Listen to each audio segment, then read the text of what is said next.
자, 이제 다 함께 사도신경 하심으로 우리 함께 예배드리도록 하겠습니다. 전능하사 전제를 만드신 하나님 아버지를 내가 믿사오며 그 외아들 우리 주 예수 그리스도를 믿사오니 이는 성령으로 잉태하사 동정녀 마리아에게 나시고 본디오 빌라도에게 고난을 받으사 십자가에 못 박혀 죽으시고 장사한 지 사흘 만에 죽은 자 가운데서 다시 살아나시며 하늘에 오르사 전능하신 하나님 우편에 앉아 계시다가 저리로서 산자와 죽은 자를 심판하러 오시리라.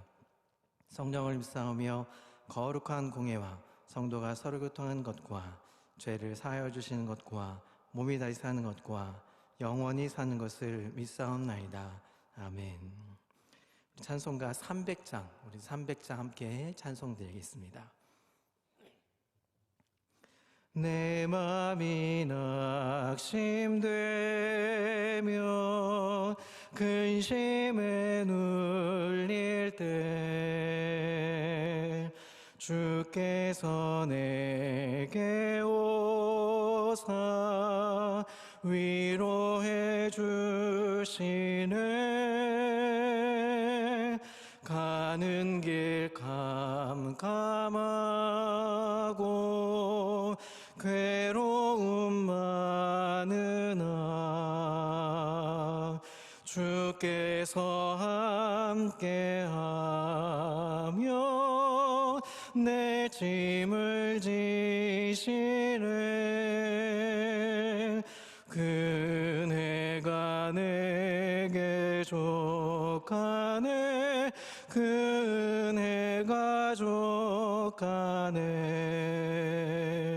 이 괴로운 세상 지날 때 그네가 족하네. 희망이 사라지고 친구 날 버릴 때 주 내게 속삭이며 새 희망 주시네. 싸움이 맹렬하여 두려워 떨 때에 승리의 왕이 되신 주 음성 들리네. 그네가 내게 족하네. 그네가 족하네. 이 괴로운 세상 지날 때 그네가 족하네. 번민이 가득 차고 눈물이 흐를 때 주 나의 곁에 오사 위로해 주시네. 환난이 닥쳐와서 어려움 당할 때 주님의 능력이 원수를 이기네. 그네가 내게 족하네. 그네가 족하네. 이 괴로운 세상 지날 때 그네가 족하네. 아멘. 우리 잠시 합심해요. 함께 기도하기를 원합니다. 이 시간 우리 같이 기도할 때 하나님 오늘도 우리에게 삶 주신 은혜에 감사하며 하나님 오늘도 우리에게 맡겨진 그 은혜의 삶 살 수 있게 해주신 은혜에 감사하며 또한 하나님 이제 특별히 하나님 코로나19 사태로 인하여서 마음이 많이 힘들고 어려운 또 우리 대구 지역뿐만 아니라 우리 한국의 모든 우리 국민들을 위해서 함께 기도했으면 좋겠습니다. 하나님, 더불어 함께 사는 우리 모든 공동체입니다.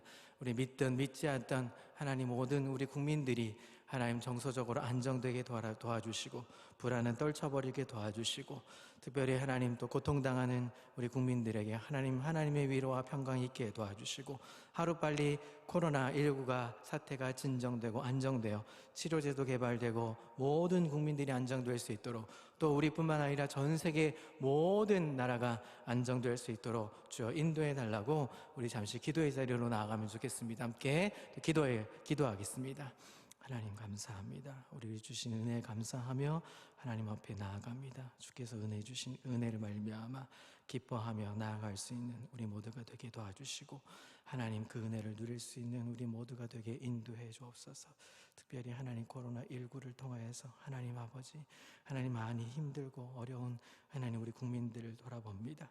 하나님 은혜 주시고 긍휼함과 자비하심으로 하나님 모든 일들이 회복되게 도와주시고 안정을 일굴 수 있게 도와주시고 하나님 은혜로 말미암아 빨리 회복의 자리로 돌아올 수 있는 우리 하나님께서 인도하시는 은혜가 있기를 원합니다. 대구 지역뿐만 아니라 하나님 온 국민이 온 지역이 하나님 평안을 이룰 수 있도록 하나님께서 안정감을 허락하여 주시고 모든 치료제와 하나님 또 아픈 자들 없도록 하나님께서 위로하여 주시고 긍휼로 자비하심으로 채워주시옵소서. 이제 말씀을 듣습니다. 함께해 주시옵소서. 하나님 감사합니다.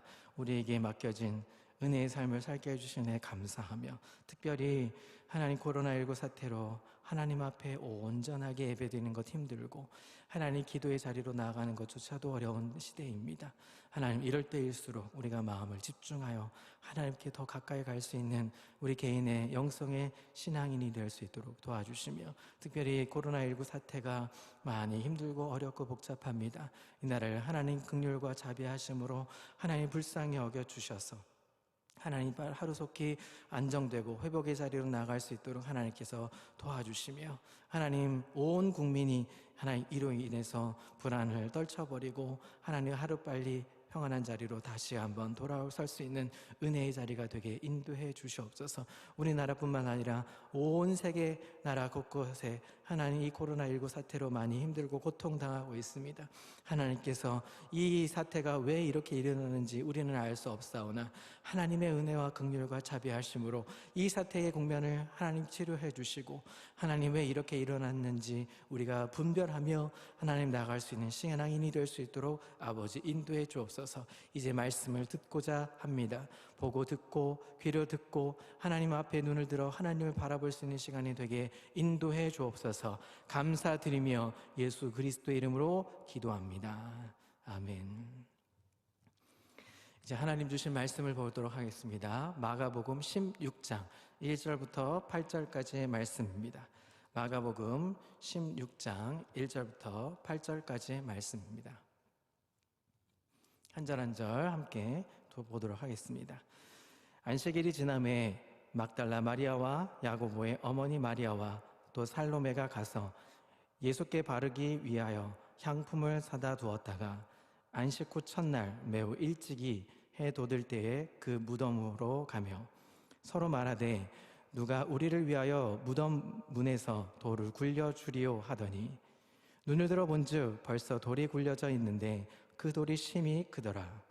무덤에 들어가서 흰옷을 입은 한 청년이 우편에 앉은 것을 보고 놀라매 청년이 이르되 놀라지 말라. 너희가 십자가에 못 박힌 나사렛 예수를 찾는구나. 그가 살아나셨고 여기 계시지 아니하리라. 보라, 그를 두었던 곳이니라. 가서 그의 제자들과 베드로에게 이르기를 예수께서 너희보다 먼저 갈릴리로 가시나니 전에 너희에게 말씀하신 대로 너희가 가서 거기서 배우리라 하라 하는지라. 여자들이 몹시 놀라 떨며 나와 무덤에서 도망하고 무서워하여 아무에게 아무 말도 하지 못하더라. 아멘. 할렐루야. 오늘도 하나님의 은혜와 평강이 하나님의 삶이 여러분들의 삶의 은혜의 흔적으로 있기를 소망합니다. 오늘 드디어 마가복음 16장 마지막 장을 보게 됩니다. 오늘 마가복음 16장은 크게 1절부터 20절까지 소개되고 있습니다. 마가복음 16장은 예수님의 이 땅에서의 생애를 마감하는 이 사건들에 대한 기록입니다. 본문의 1절부터 20절까지는 총 6단락으로 구분할 수 있습니다. 1절부터 8절까지는 부활절 새벽에 무덤을 찾아간 세 여인의 이야기가 등장합니다. 그리고 9절부터 11절까지는 막달라 마리아와의 이야기가 등장합니다. 또 12절부터 13절까지는 시골로 내려가고 있는 두 제자의 이야기를 담고 있습니다. 또 14절부터 18절까지는 11제자에게 나타나신 예수님의 이야기를 볼 수 있습니다. 그리고 마지막 19절은 이제 부활하신 승천의 기사가 담겨져 있고 20절은 마가복음의 마지막 끝을 장식하고 있습니다. 이 마가복음 16장은 아주 독특한 면을 지니고 있습니다. 8절에 보니까 여인들이 몹시 놀라고 떨면서 무서워서 도망치듯 무덤에서 나왔습니다. 그런데 마가복음은 8절에서 끝나는 것으로 보여집니다. 왜냐하면 마가복음 16장 이렇게 들여다보면 8절 끝난 이후에 9절에 보니까 9절부터 20절 사이에 큰 대괄호로 묶여져 있습니다. 그리고 9절 앞에 보니까 각주, 이 조그맣게 2로 되어 있는 각주, 그래서 이렇게 성경 이렇게 눈여겨보시면 아래쪽에 조그만 글씨로 되어 있는 2번을 참조하시면 어떤 사본에는 9절에서 20절까지는 없다, 없음이라고 표기되어 있습니다. 이것을 보면 고대 권위에 있는 대문자 사본들인 이 시내산 사본 또 바티칸 사본 등에는 20절까지 이 9절부터 20절까지의 내용이 등장하지 않습니다. 그러나 95% 정도의 대다수 사본들, 나머지 그 외에 이 사본들을 들여다보면 9절부터 20절까지 소위 긴 결말이라고 불려지는 이 내용들이 후대에 쓰여졌다는 것을 찾아볼 수가 있습니다. 이 9절부터 20절이 왜 그렇게 다를 수가 있을까? 원래 원문을 들여다보면 원래 마가복음에 지녔던 문체와 다른 필체가 감히 쓰여져 있던 것을 들여다볼 수 있습니다. 또는 다른 복음서나 다른 사도행전에서 등장했던 내용들이 요약했던 모습들이 나머지 9절부터 20절까지 등장하는 모습들이 보였기 때문에 마치 마가복음 16장 1절부터 8절을 끝내고 9절부터 20절까지는 다른 본문의 이야기로 소개하는 마가복음이 아닌 것처럼 소개할 수도 있을 수 있습니다. 그래서 독특한 면을 가지고 있다라고 소개할 수 있습니다. 그러나 95% 이상의 많은 사본들이 9절부터 20절까지를 계속 마가복음의 본문으로 담고 있기 때문에 우리는 정경에 속하는 이 마가복음에 등장하는 것으로 우리는 이해할 수 있을 것입니다. 그렇다면 9절부터 20절까지의 내용은 왜 추가가 되었을까요? 그것은 마가복음의 이 종결 부분이 너무 갑자기 또 황당하게 그럴 만큼 너무 갑자기 뚝 끊겼다는 그렇게 결말을 뚝 끝내버렸기 때문입니다. 복음서의 핵심 내용이 뭘까요? 그것은 사람들로 하여금 예수님의 생애와 말씀에 대한 부분을 듣고 보고 믿는 것과 또한 그것뿐만이 아니라 십자가의 죽음과 그것에 대한 부활에 관한 내용을 굉장히 심도 있게 담는 것이 바로 담고 있다는 내용이 바로 복음서의 핵심 내용입니다. 그런데 마가복음에는 십자가의 죽음까지는 담겨져 있습니다. 그런데 그리스도의 부활에 관한 내용이 담겨져 있지 않죠. 그래서 후대에 예수님의 부활에 대한 내용을 마가복음에 첨가시킨 것입니다. 그래서 9절부터 20절까지 바로 그렇게 긴 내용을 부활에 관한 내용을 담고 있는 것입니다. 자, 이제 이런 서론적인 이야기는 이 정도로 좀 마감하고요. 16장 전체의 내용 중에서 1절부터 8절을 중심으로 해서 조금 더 깊이 한번 들여다보도록 하겠습니다. 자, 지금 1절부터 8절까지 어떤 내용인지 보도록 하겠습니다. 지금 예수님은 십자가에서 죽으셨습니다. 우리가 15장에서 보았듯이 예수님은 이미 십자가에 못 박혀 죽으셨습니다. 돌무덤에 안치되셨습니다. 제자들은 뿔뿔이 흩어져서 어디에 숨어 있는지 쥐죽은 듯이 어디선가 지내고 있습니다. 아무도 그들의 거처가 어디 있는지 알 수 없습니다. 그리고 안식 후 첫날이 찾아왔습니다. 십자가에서 죽으신 예수님을 제대로 장사 지내기 위해 여인들이 돌무덤으로 찾아옵니다. 원래 매장하기 전에 이 장사의 절차를 마쳐야 했지만 예수님께서는 십자가에 달려 죽으셨던 것이 바로 금요일 오후 늦게쯤이었습니다. 유대인들은 그 당시에 철저하게 안식일을 지켰습니다. 안식일은 금요일 해가 떨어진 때부터 토요일 해가 떨어질 때까지를 안식일로 봅니다. 그러니까 예수님께서 안식일 전날인 금요일 오후 늦게 죽으셨으니까 안식일을 온전하게 지키려는 사람들은 아마 예수님의 시체를 대충 매장했을 것이라는 추정이 가능해집니다.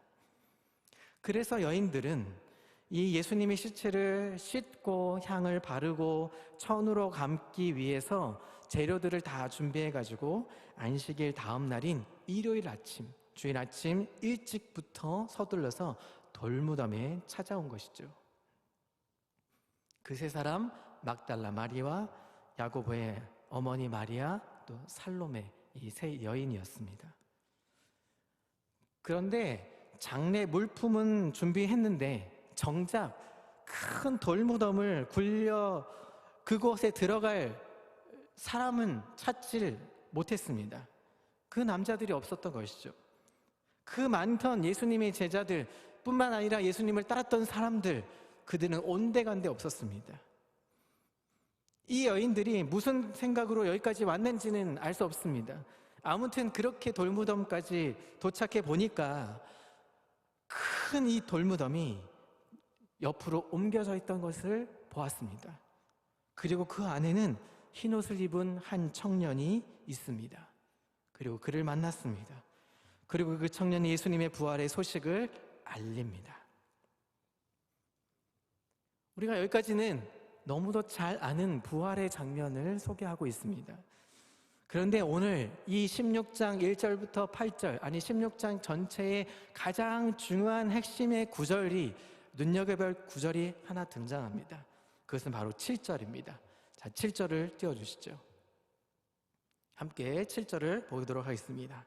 가서 그의 제자들과 베드로에게 이르기를 예수께서 너희보다 먼저 갈릴리로 가시나니 전에 너희에게 말씀하신 대로 너희가 가서 배우기리라 하라 하는지라. 여기에 먼저라고 등장합니다. 먼저라는 이 단어가 굉장히 중요합니다. 자, 이 먼저라는 단어를 머릿속에 생각을 해놓으시고, 자, 마가복음 그 앞에 장이었던 14장 28절을 찾아보겠습니다. 마가복음 14장 28절입니다. 그러나 내가 살아난 후에 너희보다 먼저 갈릴리로 가리라. 여기에서도 16장에서도 나왔던 먼저라는 단어가 14장에도 먼저라고 등장합니다. 먼저 이미 이 약속을 예수님이 하셨습니다. 내가 살아난 후에 너희보다 먼저 갈릴리로 가리라. 이 약속을 하신 것이죠. 자, 그리고 나서 다시 4절부터 6절까지를 한번 보도록 하겠습니다. 오늘 본문 16장 4절부터 6절까지입니다. 눈을 들어 본즉 벌써 돌이 굴려져 있는데 그 돌이 심히 크더라. 무덤에 들어가서 흰옷을 입은 한 청년이 우편에 앉은 것을 보고 놀라매 청년이 이르되 놀라지 말라. 너희가 십자가에 못 박힌 나사렛 예수를 찾는구나. 그가 살아나셨고 여기 계시지 아니하리라. 보라, 그를 두었던 곳이니라. 무덤은 비어 있었습니다. 방금 우리가 보았던 14장 28절의 말씀을 상기시켜 주시죠. 자, 7절에 보니까 뭐라고 얘기합니까? 먼저, 예수님 먼저 너희보다 먼저 갈릴리로 가셔서 너희를 만날 것이다 라고 예언하시죠. 자, 그리고 우리는 이 다른 본문의 이야기를 들여다볼 필요가 있습니다. 자, 마태복음 28장 10절, 그 본문에 말씀하시는 이 앞장면의 마태복음 다른 본문은 어떻게 이야기하고 있는지 한번 살펴보겠습니다. 마태복음 28장 10절입니다. 이에 예수께서 이르시되 무서워하지 말라. 가서 내 형제들에게 갈릴리로 가라 하라. 거기서 나를 보리라 하시니라. 자, 여기를 잘 보시죠. 먼저라는 단어는 등장하지 않고 있지만 문맥상 보시면 내 형제들에게 갈릴리로 가라. 거기서 나를 만나리라 하시면서 이것은 예수님이 먼저 거기에 가 계시겠다 하시는 말씀이죠. 자, 그렇게 말씀하시면서 마태복음 그 앞에 장이었던 마태복음 26장도 똑같은 비슷한 내용을 또 반복해서 소개하십니다. 자, 26장 31절 32절을 이렇게 이야기합니다. 그때에 예수께서 제자들에게 이르시되 오늘 밤에 너희가 나를 버리리라. 기록된 바 내가 목자를 치리니 양의 떼가 흩어지리라 하였느니라. 그러나 내가 살아난 후에 너희보다 먼저 갈릴리로 가리라. 자, 이렇게 우리 마태복음 또 마가복음에서 봤던 먼저 갈릴리로 가셔서 제자들을 기다리시겠다, 사람들을 기다리시겠다는 이 장면들을 눈여겨보셨죠. 자, 여기서 우리는 그런 의미에서 예수님이 먼저 가서 맞이하고 계시겠다고 약속하셨습니다. 그런데 문제가 생겼죠. 예수님이 갈릴리로 먼저 가시는 것이 아니라 지금 제자들이 먼저 가 있는 상황이 돼버렸다는 것입니다.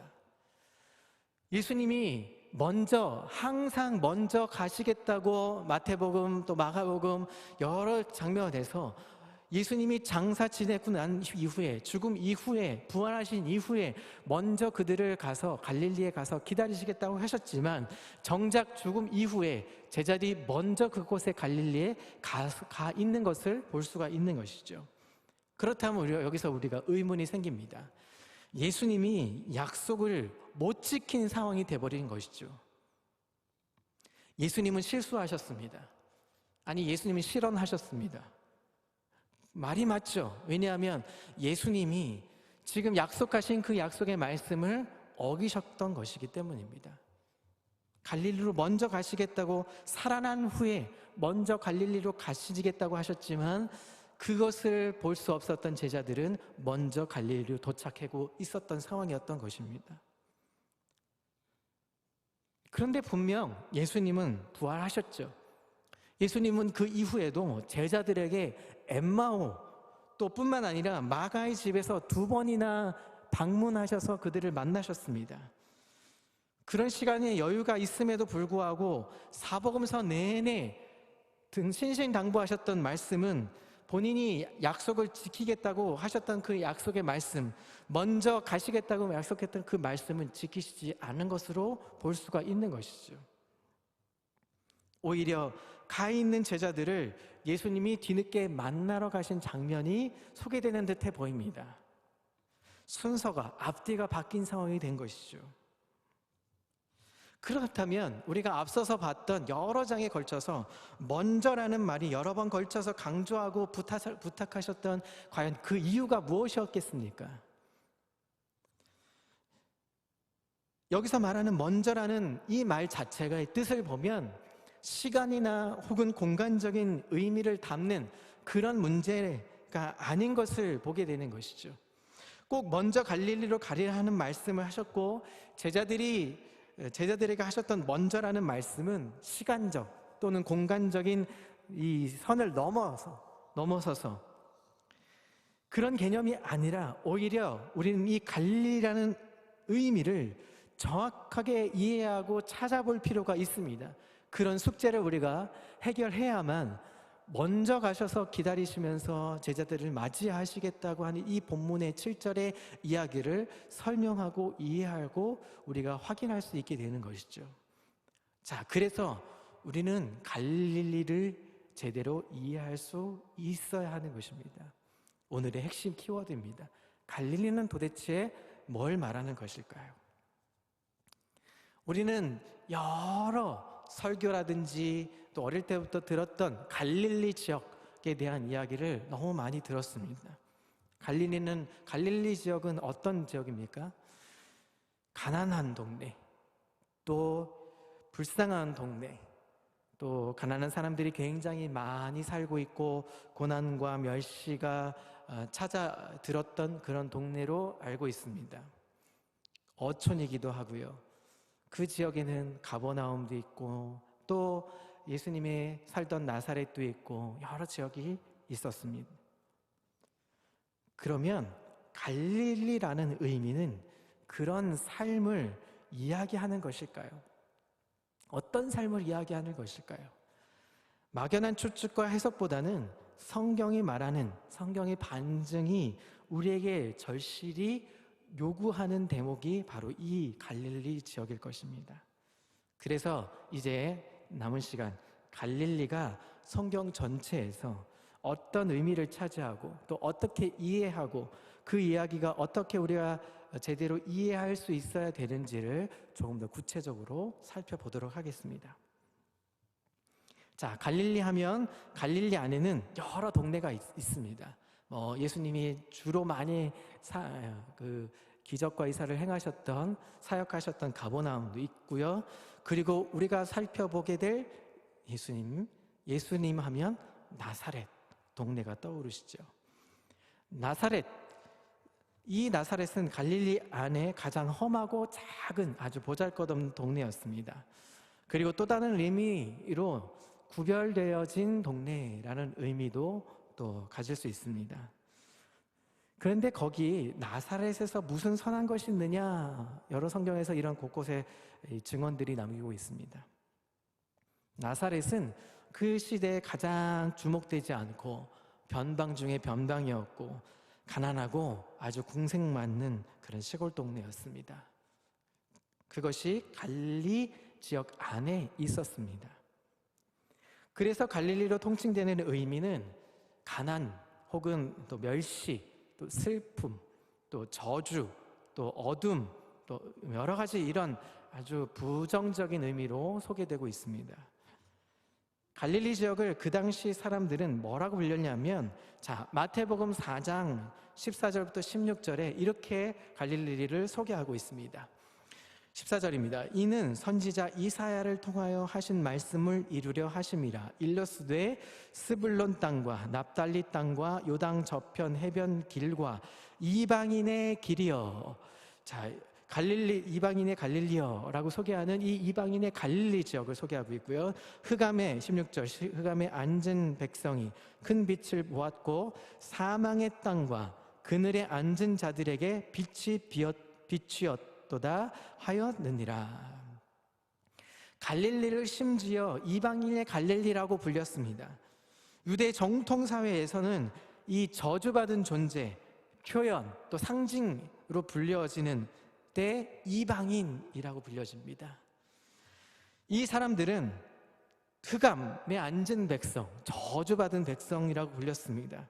갈릴리는 또 다른 말로 흑암의 땅, 사망의 땅, 그늘의 땅, 이런 뜻을 가지고 있습니다. 이렇게 그 땅에 그 시대의 사람들에게 그런 의미로 각인되었고 아주 슬픔의 땅, 그 어려운 땅, 힘들었던 지역이 바로 갈릴리 지역이었다는 것을 볼 수가 있는 것입니다. 그 중에서도 나사렛이라는 이 동네는 가장 험악하고 아주 험한 작은 고을이었던 것이죠.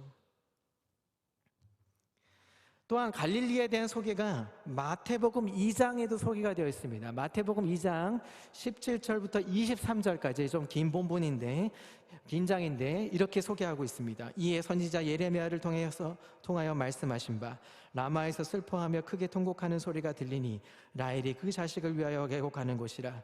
그가 자식이 없으므로 위로받기를 거절하였도다 함이 이루어졌느니라. 헤롯이 죽은 후에 주의 사자가 애굽에서 요셉에게 현몽하여 이르되, 일어나 아기와 그의 어머니를 데리고 이스라엘 땅으로 가라. 아기의 목숨을 찾던 자들이 죽었느니라 하시니 요셉이 일어나 아기와 그의 어머니를 데리고 이스라엘 땅으로 들어가니라. 그러나 아켈라오가 그의 아버지 헤롯을 이어 유대의 임금됨을 듣고 거기로 가기를 무서워하더니 꿈에 지시하심을 받아 갈릴리 지방을 떠나가 나사렛이란 동네에 가서 사니 이는 선지자로 하신 말씀에 나사렛 사람이라 칭하리라 하심을 이루려 함이로라. 예수님이 태어나신 곳은 베들레헴이었습니다. 그러나 이제 그 당시에 헤롯 만 2세 이전에 남자아이는 다 죽이는 그런 헤롯의 무시무시한 그런 사건이 벌어지죠. 그래서 애굽으로 피신을 갔다가 헤롯이 죽은 이후에 다시 복귀하는, 돌아오게 되는 장면입니다. 돌아오게 되는데 예루살렘으로 돌아오지 못하게 됩니다. 왜냐하면 그 당시에 더 무서운 아들이었던 아켈라오 왕이 그 지역을, 유대 예루살렘 베들레헴 지역을 담당하고 있었기 때문에 그 지역으로 갈 수 없게 되자 이제 주의 사자를 통하여서 어디로 가게 됐냐 하면 갈릴리 지역 나사렛이라는 동네로 가게 됩니다. 갈릴리 지방으로 가서 나사렛에서 사시니 이는 선지자로 하신 말씀에 나사렛 사람이라 칭하리라 하심을 이루려 함이러라. 여기서 선지자, 우리 말 성경에는 단수로 되어 있지만 원문을 보면 복수 형태로 되어 있습니다. 선지자들의 예언들이 있었다는 것이죠. 한 선지자가 아니라 여러 선지자가 메시아의 탄생을 나사렛 사람이라고 칭함을 받으리라고 예언했다는 것입니다. 그런데 구약 성경에는 이런 표현이 없습니다. 나사렛 사람이라 칭함을 받으리라, 이런 표현의 예언은 구약 어디에서 찾아볼 수가 없습니다. 그런데 나사렛은 어디에 속해 있죠? 갈릴리 지역 안에 속해 있었던 마을이었습니다. 그러니까 하나의 상징적인 예였던 것이죠. 갈릴리는 하나의 큰 통칭적인 상징적인 예였던 것입니다. 따라서 갈릴리 나사렛은 멸시, 천대, 저주, 고난, 그늘, 흑암, 사망, 이런 총체적인 이 녹아져 있는 그런 표현으로 우리가 이해할 수 있는 것입니다. 그래서 예수님이 제자들에게 끊임없이 사복음서에 통해서 너희들보다 먼저 갈릴리로 가겠다라고 약속하신 것은 단순히 지역으로 가시겠다는 그런 어떤 시간적인, 또 어느 때 가시겠다, 어느 지역으로 가시겠다라는 시간적인, 공간적인 의미가 아니라 그런 죽음으로 내가 먼저 죽을 것이다 라는 것을 의미를 부여하신 것입니다. 다시 말씀드립니다. 굉장히 중요한 의미입니다. 다시 말씀드리면 너희들보다 먼저 갈릴리로 가겠다는 이 말씀은 지역이나 어떤 시간이나 공간을 넘어서서 그런 죽음으로 내가 먼저 들어가겠다, 먼저 죽을 것이다 라는 것을 예언하신 것입니다. 결국 마가복음이 말하고자 하는 최종적인 이야기는 하나님의 뜻에 따라 예수님께서는 자기 자신의 십자가를 지고 죽으셨지만 자신의 모든 것을 버리고 예수님을 쫓겠다고 했던 제자들은 그렇게 하지 못한 채 실패하고 도망쳐 버린 인생이 되었다는 것으로 끝나버린 것이 아니라, 그것을 말하고자 하는 것이 아니라 예수님은 실패하고 도망친 인생들을 직접 찾아가시겠다는 약속의 말씀을 하고 계시는 것입니다. 이 약속은 지금 오늘도 우리에게 적용되고 있는 것입니다. 하나님은 약속하십니다. 끝까지 너를 놓치지 않을 거야. 끝까지 너를 찾을 거야. 끝까지 너와 함께 할 거야. 원래 시간 순서로 보면 사실은 제자들이 갈릴리 지역으로 먼저 가 있던 상황이었습니다. 그 후에 예수님이 그 제자들을 쫓아서 찾아가십니다. 그리고 제자들 중에 베드로를 먼저 만나시죠. 베드로를 만나자마자 하신 말씀, 나와 같이 밥 먹자 라고 하셨습니다. 그렇게 회복시키시고 다시 사명의 자리로 부르셨습니다. 사람의 끝자리는 하나님이 드디어 일하시는 그런 자리가 되는 것입니다. 아직도 내가 뭔가 여지가 남아있다고 버둥버둥 될 때 하나님은 그것조차도 힘이 다 빠지게 할 만큼 내버려 두실 때가 있습니다. 그것이 어떻게 보면 하나님의 방법일지도 모릅니다. 우리가 어떻게 하지도 못할 만큼 버둥버둥 쳐봐도 이것도 되지 않고 저것도 되지 않을 만큼, 이거 내가 힘써봐도 저거 힘써봐도 이거 해봐도 저거 해봐도 되지 않을 만큼 힘이 다 빠져야 그때서 하나님이 일하실 때가 있다는 것이죠. 베드로를 쫓아가서 거기서 회복시키시고 다시 사도로 사명을 복직해 주신 그때를 예수님이 다시 불러서 소명을 주시고 사명을 주셔서 그들을 사람 낚는 어부로 만들어 주셨던 것입니다.